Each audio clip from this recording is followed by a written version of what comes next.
Hello guys, in this video I'll show you how you can add Do Not Disturb while driving to your control panel. To add it to your control panel, open your iPhone settings and tap on Control Center.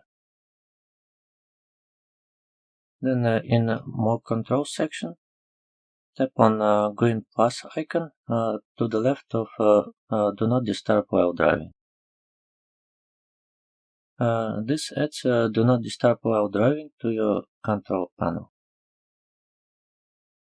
To enable it, open your control panel and tap on car icon.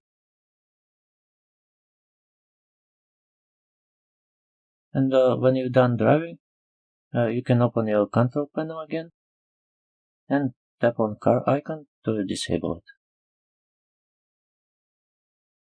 And if you want to remove Do Not Disturb while driving from your control panel, then open your control center and tap on red minus icon to the left of Do Not Disturb while driving and tap on remove. And if you open control panel, now this car icon is gone. That's how you can add Do Not Disturb while driving to your control panel. Thank you for watching.